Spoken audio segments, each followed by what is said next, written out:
오늘 우리 함께 말씀 찾으시겠습니다. 여호수아서 3장 5절에서 10절에 있는 말씀입니다. 여호수아서 3장 5절에서 10절 말씀 우리 같이 찾으셔서 봉독하도록 하겠습니다. 여호수아가 또 백성에게 이르되 너희는 자신을 성결하게 하라. 여호와께서 내일 너희 가운데에 기이한 일들을 행하시리라. 여호수아가 또 제사장들에게 말하여 이르되 언약궤를 메고 백성들 앞서 건너라 하며 그 언약궤를 메고 백성의 앞서 나아가니라. 여호와께서 여호수아에게 이르시되 오늘부터 시작하여 너를 온 이스라엘의 목전에서 크게 하여 내가 모세와 함께 있었던 것 같이 너희와 함께 있는 것을 그들이 알게 하리라. 너는 언약궤를 맨 명령하여 이르기를 너희가 요단 물가에 이르거든 요단에 들어서라 하라. 여호수아가 이스라엘 자손에게 이르되 이리 와서 너희 하나님 여호와의 말씀을 들으라 하고 또 말하되 살아계신 하나님이 너희 가운데에 계시사 가나안 족속과 헷 족속과 히위 족속과 브리스 족속과 기르가스 족속과 아모리 족속과 여부스 족속을 너희 앞에서 반드시 쫓아내실 줄을 이것으로서 너희가 알리라. 아멘. 네, 우리가 1월, 2월 여호수아서의 말씀을 이제 묵상합니다. 지난 한 주간에 여러분들께서 여호수아서 1장부터 4장까지 묵상을 하셨을 텐데요. 어떻게 보면 이제 성경의 나무입니다. 오늘 이 시간은 그 묵상 가운데에 전체의 어떤 성경의 숲이라고 표현할 수 있을 내용이겠죠. 전체 내용을 1장부터 4장을 통해서 함께 통독하면서 말씀을 전하도록 하겠습니다. 오늘 본문은 그 이스라엘 백성들이 고대하던 그 약속의 땅을 향하여 나아가는 바로 역사적인 첫걸음이 기록되어 있는 것이 오늘 1장부터 말씀입니다. 120년 동안 애굽에서 종살이를 하잖아요. 그리고 40년을 광야에서 헤맵니다. 그것을 끝내는 첫 출발, 그게 이제 여호수아서 1장의 이 말씀입니다. 얼마나 오랜 세월을 기다려왔습니까? 그리고 우리 여호수아서는 이제 잘 알다시피 가나안 땅에 들어가기 위해서는 요단강을 건너야 되는데 이것은 하나님의 기적을 보여주시는 것이 아니고 하나님은 어떤 분이시다라는 것을 가르쳐주기 위한 하나님의 교육이다라고 이렇게 우리가 볼 수 있을 겁니다. 그렇다면 오늘 이 여호수아서가 우리에게 주는 분명한 교훈이 있습니다. 그래서 오늘 그것을 이 시간에 우리가 같이 좀 나누기를 원하는 것입니다. 우리 1장 1절 말씀 한번 보실까요? 1장 1절 말씀 같이 봉독합니다. 여호와의 종 모세가 죽은 후에 여호와께서 모세의 수정자 눈의 아들 여호수아에게 말씀하여 이르시되, 하나님께서 여호수아에게 이제 두 가지를 명령하시는데 하나는 뭐냐면은 넘실넘실거리는 요단강을 건너서 백성들과 함께 가나안 땅으로 들어가라는 겁니다. 그러니까 넘실대는 요단강을 건너라는 것이 하나의 명령입니다. 그리고 이 명령을 감당하기 위해서 하나님께서 3번이나 말씀하시는데 그게 뭐냐 하면은 강하고 담대하라라는 이야기입니다. 왜 하나님께서 3번에 걸쳐서 강하고 담대하라라고 말씀하시느냐? 지금 여호수아가 두려움에 떨고 있다는 겁니다. 그러면 무엇 때문에 여호수아가 두려움에 떨고 있느냐? 그래서 하나님께서 여호수아에게 강하고 담대하라고 말씀하시느냐? 넘실거리는 요단강이 무서워서 떨고 있겠습니까? 그건 아닐 겁니다. 우리가 1장 1절에 보면은 여호수아가 왜 두려움에 떠는지를 우리가 좀 생각해 볼 수가 있는데, 자, 하나님께서 이제 모세와 여호수아를 소개하는데 어떻게 소개합니까? 1장 1절에 보시면은 모세는 뭐라고 소개하죠? 여호와의 종 모세 이렇게 소개합니다. 여호수아는 뭐라고 소개합니까? 모세의 수종자 눈의 아들 여호수아 이렇게 소개하고 있죠. 그러면 우리가 여기서 생각해 볼 수 있는 것은 이 여호수아가 두려움에 떨고 있는 이유는 뭐냐? 바로 리더십의 문제였다라는 겁니다. 리더십의 문제. 왜? 모세는 여호와의 종이고 여호수아는 모세의 종이라는 이야기잖아요. 그러면 여호수아 입장에서는 내가 이 백성들을 데리고 어떻게 가나안 땅으로 들어갈 수 있을까? 내가 모세처럼 이들을 인도해낼 수 있을까? 내가 인도한다고 이들이 내 말에 순종할까? 바로 리더십의 문제였다는 겁니다. 그래서 이 여호수아는 외부의 적 때문에 무서운 것이 아니고 내부의 이스라엘 백성들 때문에 두려운 겁니다. 그런데 하나님께서는 그렇게 마음이 연약해져 있고 두려워하고 있는 이 여호수아를 하나님께서 사용하시는 거죠. 그래서 하나님께서 해결책을 주십니다. 하나님 해결책은 뭐냐? 바로 율법책을 묵상하고 그 말씀을 지켜 행하라라는 겁니다. 말씀을 묵상하고 기록되어 있는 말씀대로 지켜 행하라. 이게 하나님의 해결책이었습니다. 이스라엘의 리더는 바로 말씀에 세워진 사람이어야 한다는 겁니다. 진정한 리더십은 말씀에서 나온다는 겁니다. 그래야 좌로나 우로나 치우치지 않습니다. 여호수아가 그 하나님 명령에 순종합니다. 그리고 얼마 전까지는 자기와 같은 지도자급들에게 가서 이스라엘은 12지파니까 얼마나 많은 지도자들이 있었겠습니까? 그런 지도자급들에게 가서 두려움 없이 리더십을 발휘합니다. 하나님의 말씀을 그대로 전합니다. 어떤 일이 일어났느냐? 우리 1장 16절 17절 말씀 한번 같이 보실까요? 그들이 여호수아에게 대답하여 이르되 당신이 우리에게 명령하신 것은 우리가 다 행할 것이요 당신이 우리를 보내시는 곳에는 우리가 가리라. 우리는 범사에 모세에게 순종한 것 같이 당신에게 순종하려니와 오직 당신의 하나님 여호와께서 모세와 함께 계시던 것 같이 당신과 함께 계시기를 원하나이다. 리더십의 문제에 있어서 두려움 갖고 있던 여호수아, 그러나 하나님께서 진정한 리더십은 말씀에서 나온다. 그래서 좌로나 우로나 치우치지 말고 말씀만 묵상하고 말씀을 행하라 했을 때 여호수아가 그대로 순종하죠. 그래서 자기와 비슷한 지도자급에 가서 말씀을 전하는데 그들이 이런 고백을 하는 겁니다. 17절에 모세에게 순종한 것 같이 당신에게도 순종하리라. 이런 고백이 나온다는 겁니다. 이제는 모세의 종 눈의 아들 여호수아가 아닙니다. 여호와의 종 여호수아가 되었다는 겁니다. 하나님께서 영적인 리더십을 여호수아에게 부여하신 것입니다. 오늘 우리도 마찬가지죠. 우리가 이제 가정에서는 이제 부모로서, 그리고 직장에서는 또 상사로서, 그리고 교회에서는 직분자로서 필요한 리더십이 있고 또 필요한 영적인 권위가 있습니다.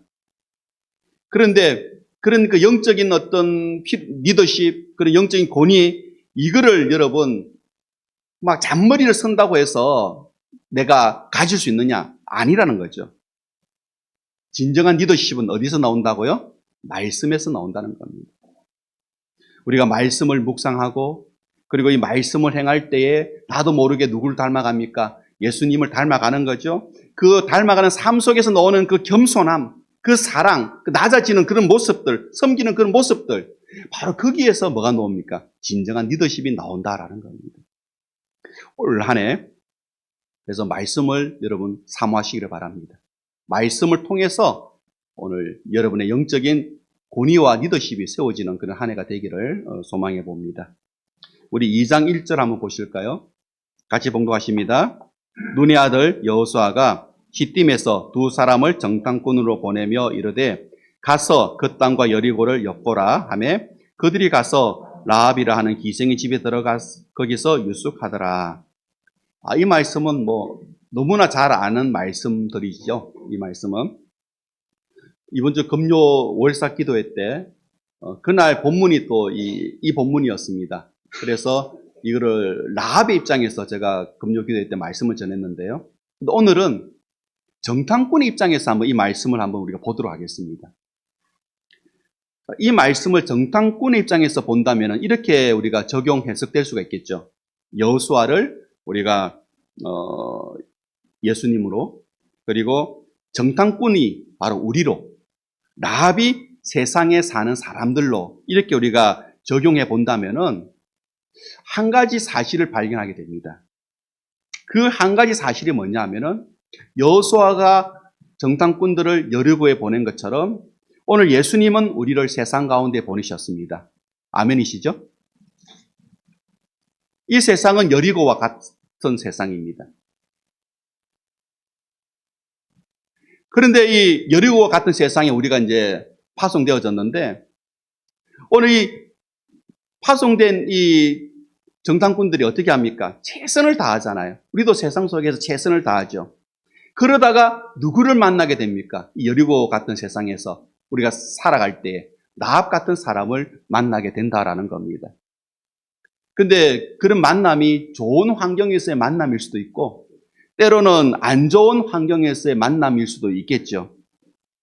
그러나 내가 성도로서 예수님의 제자로서 최선을 다하는 삶 속에서 만나는 사람이라면 환경이 좋든 안 좋든 만나는 그 사람, 그 만남은 의미가 있는 줄 믿습니다. 분명히 의미가 있다라는 겁니다. 우리가 삶 속에서 라합 같은 사람을 만났습니다. 환경이 좋든 안 좋든 분명히 의미가 있을 겁니다. 그럼 우리는 어떻게 합니까? 그 만남에 관한 이야기를 가지고 누구를 찾아가야 되겠죠? 하나님 앞에 나가야 된다는 겁니다. 정탐꾼들이 라합의 만남에 관한 이야기를 여호수아에게 말하잖아요. 마찬가지로 우리는 삶 속에서 만난 사람들의 그 이야기를 가지고 우리는 하나님 앞에 나가야 되겠죠. 그게 뭡니까? 그게 바로 중보기도라는 겁니다. 중보기도. 근데 제가 안 좋은 환경, 좋은 환경이라고 그랬는데 이 정탐꾼 입장에서 보면은 환경이 좋지 않습니다. 왜? 어디서 잠을 잤다고 되어 있습니까? 기생의 집에서 잠을 잤다 이렇게 되어 있거든요. 이거는 좀 솔직히 공격거리가 될 수 있겠죠. 공격하고자 한다면은 어떻게 저렇게 문제 많은 이방 민족 그 중에서도 어떻게 기생의 집에서 잠을 잘 수 있느냐? 결과에 상관없이 좀 공격하면은 공격할 수 있는 그런 내용입니다.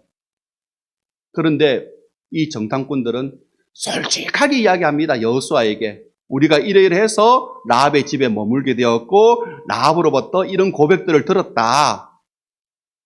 솔직하게 이야기하죠. 왜? 그 모든 과정들이 하나님이 하실 일이라는 것을 믿었기 때문에 그런 고백을 했다는 겁니다.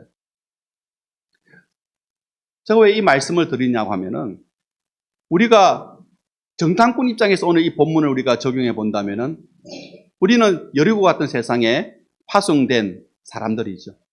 우리 수많은 라합 같은 사람들을 만납니다. 좋은 환경에서도 만날 수도 있고 안 좋은 환경에서도 만날 수 있습니다. 그리고 우리는 그들의 이야기를 듣습니다. 그들의 아픔을 우리는 듣습니다. 그들의 처한 상들도 듣습니다.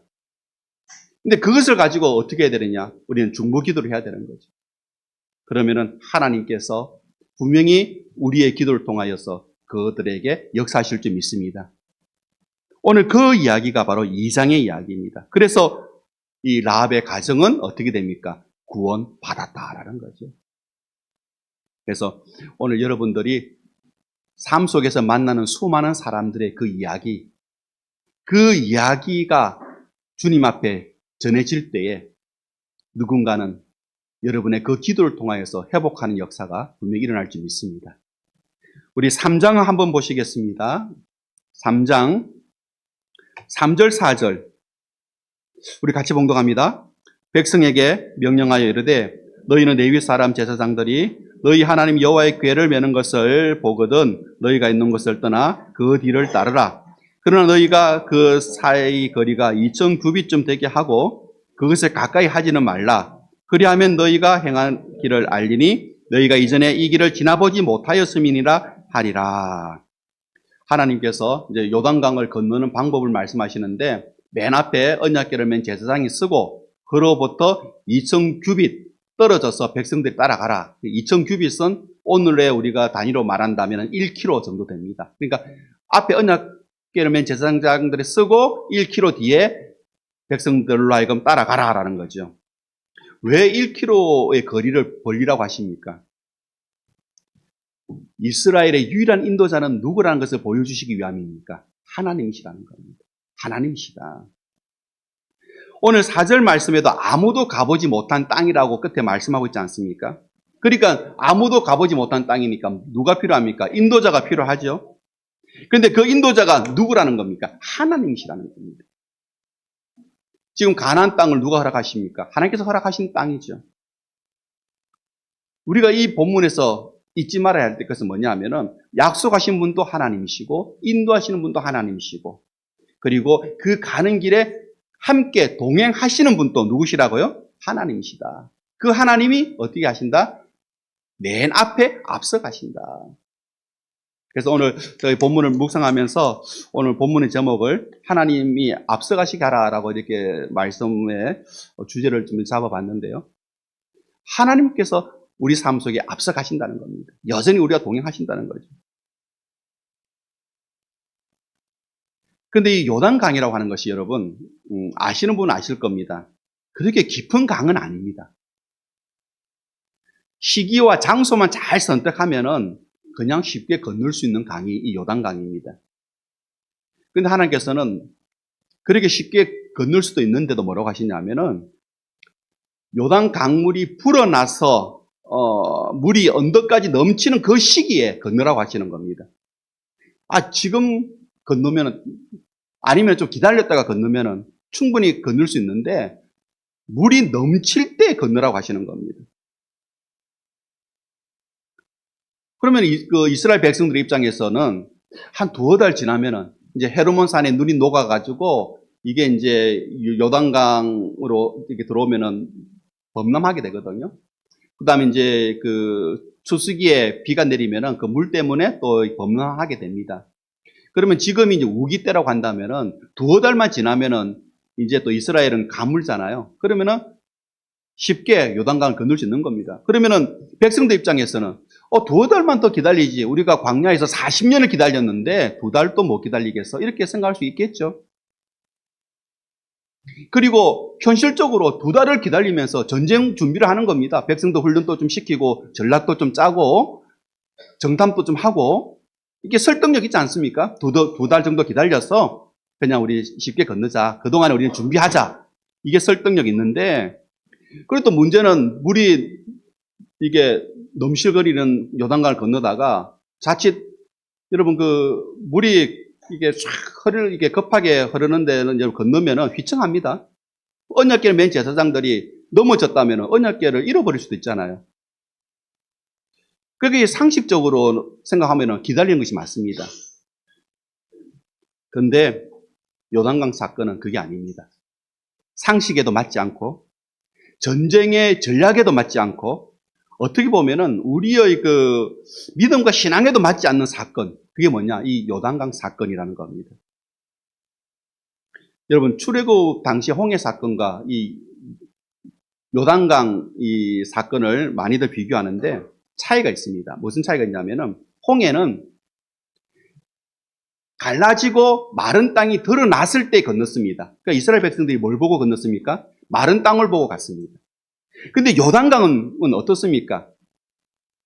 넘실거리는 물을 보고 가야 된다는 겁니다. 물을 보고 들어가서 얼마 뒤에 땅이 드러났다는 거죠. 이게 다르죠. 마른 땅을 보고 건너는 것은 누구나 건널 수 있습니다. 그러나 넘실거리는 물을 보고 건넌다? 어려운 문제죠. 한번 여러분 한번 상상해 보시기를 바랍니다. 하나님을 앞세우고 하나님 임재의 상징 언약궤 하나님을 앞세우고 요단강에 들어가려고 합니다. 그런데 여전히 우기 때라서 헤르몬에서 쏟아지는 그 물들이 범람합니다. 물살은 거칩니다. 강물 앞에 왔는데 기적이 안 일어납니다. 갈라져야 되는데 홍해 사건처럼. 아마 출애굽 당시의 백성들이었다면은 원망했을 겁니다. 여호수아를 향하여서. 그런데 이 백성들은 2세대들입니다. 그들은 순종합니다. 발을 물속에 집어넣습니다. 하나님의 기적을 기대합니다. 그 이유가 뭐겠습니까? 바로 10절, 11절은 이렇게 말씀하고 있습니다. 같이 봉독합니다. 또 말하되 살아계신 하나님이 너희 가운데 계시사 가나안 족속과 헷 족속과 히위 족속과 브리스 족속과 기르가스 족속과 아모리 족속과 여부스 족속을 너희 앞에서 반드시 쫓아내실 줄을 이것으로 너희가 알리라. 보라, 온 땅의 주의 언약궤가 너희 앞에서 요단을 건너가나니. 이 요단강을 건너는 이 사건은 하나님이 함께 하신다는 증거입니다. 이 사건 앞으로 가나안 정복에 있어서 어떠한 문제 앞에서도 하나님께서 함께 하신다는 것을 미리 보여주시는 것입니다. 그렇기 때문에 이스라엘 백성들은 말씀 그대로 따라가고 있는 것입니다. 자, 이런 그 순종의 결과가 어떻게 되느냐? 17절에 이렇게 우리에게 말씀합니다. 17절 봉독합니다. 여호와의 언약궤를 맨 제사장들은 요단 가운데 마른 땅에 굳게 섰고 그 모든 백성이 요단 건너기 마칠 때까지 모든 이스라엘은 그 마른 땅으로 건너갔더라. 상식을 뛰어넘고 경험을 뛰어넘는 일이 일어났다는 거죠. 어떤 일이 일어났습니까? 바로 요단강 가운데 섰을 때에 제사장들이 언약궤를 메고 비로소 물이 갈라져서 마른 땅이 드러나서 백성들이 건너가기 시작했다라는 겁니다. 살아계신 하나님이 너희 가운데 계시사라고 하는 3장 10절 말씀을 여러분 기억하셔야 됩니다. 하나님이 함께 계시면은 불가능도 가능하게 되는 역사가 일어날 줄 믿습니다. 할 수 없는 일도 할 수 있는 일이 될 줄 믿습니다. 그런 2025년 되기를 축복합니다. 올 한 해 여러분 가운데에 하나님께서 함께 계실 줄 믿습니다. 그럼 어떤 문제를 만나더라도 할 수 없는 일은 할 수 있는 일이 되고 불가능한 일은 가능한 일이 될 줄 믿습니다. 하나님께서 함께 하시기 때문에 그렇습니다. 우리 하나님은 말씀만 하시는 하나님이 아니시죠. 말씀하신 것을 반드시 이루시는 하나님이 우리가 믿는 하나님이십니다. 우리 4장 20절에서 23절 말씀 우리 한번 같이 봉독하기를 원합니다. 봉독하겠습니다. 여호수아가 요단에서 가져온 그 12돌을 길갈에 세우고 이스라엘 자손들에게 말하여 이르되 후일에 너희의 자손들이 그들의 아버지에게 묻기를 이 돌들은 무슨 뜻이니까 하거든 너희는 너희 자손들에게 알게 하여 이르기를 이스라엘이 마른 땅을 밟고 이 요단을 건넜음이라. 너희 하나님 여호와께서 요단물을 너희 앞에서 마르게 하사 너희를 건너게 하신 것이 너희 하나님 여호와께서 우리 앞에 홍해를 말리시고 우리를 건너게 하신과 같았나니. 요단강을 건넌 후 여호수아가 백성들에게 명령합니다. 각 지파에서 한 사람씩 12사람을 택해서 요단 가운데 그 돌들을 가져오라 이야기합니다. 지금 이제 백성들이 어떤 상황이냐면은 제사장들이 먼저 들어갔습니다. 딱 요단 가운데 딱 서니까 물이 갈라지고 땅이 드러나죠. 백성들이 다 지나가고 있습니다. 그럴 때 여호수아가 12지파에서 한 사람이 나와가지고 지금 제사장들이 서 있는 그 땅에 돌을 가져오라 하나씩. 그래서 이제 선택받은 자들이 들어가서 돌을 메고 이제 나옵니다. 그리고 이제 마지막에 제사장이 나오죠. 딱 나오니까 어떻게 되느냐. 다시 물이 범람하기 시작했다라는 겁니다. 근데 여호수아가 왜 이제 이 돌들을 가지고 나오라고 했느냐. 하나님의 명령이 있었기 때문입니다. 기념비를 세워라라는 겁니다. 기념비. 이스라엘이 이 요단을 기적으로 건넜다라는 것을 증거하는 표시였습니다. 그래서 훗날 이제 후손들이 이 돌이 무슨 돌입니까? 라고 묻는다면은 하나님의 행하심의 역사야라고 가르쳐 줄 수 있다는 것이죠. 왜 하나님께서 그러면 이렇게 기념비를 세우러 가시느냐? 오늘 우리 마지막 말씀 24절 한번 보시겠습니다. 같이 봉독하십니다. 이는 땅의 모든 백성이 여호와의 손에 강하신 것을 알게 하며 너희가 너희 하나님 여호와를 항상 경외하게 하려 하심이라 하라. 이 요단강 사건은 하나의 이야기가 아니라 지금도 살아계시고 지금도 능력으로 역사하시는 하나님에 관한 이야기라는 겁니다. 그것을 이스라엘 백성들이 대대손손 알기를 원하셨다는 겁니다. 그래서 오늘 이 말씀도 우리에게 하나님께서 그렇게 원하시는 겁니다. 지금도 살아계시고 지금도 능력 많으신 하나님이 우리 가운데 함께 계신다는 거죠. 동행하신다는 거죠. 2025년 우리는 아무도 이 길을 가본 적이 없습니다. 그러나 하나님께서 우리 앞에 앞서가십니다. 우리 그 하나님을 바라보며 따라간다면은, 그러면은 오늘 2025년 이 한 해에도 정말 여러분이 소망하는 기도의 제목들이 하나님께서 응답하여 주시는, 그리고 여러분 환경 속에 또 하나님의 은혜가 경험되어지는 그런 역사가 일어날 줄 믿습니다.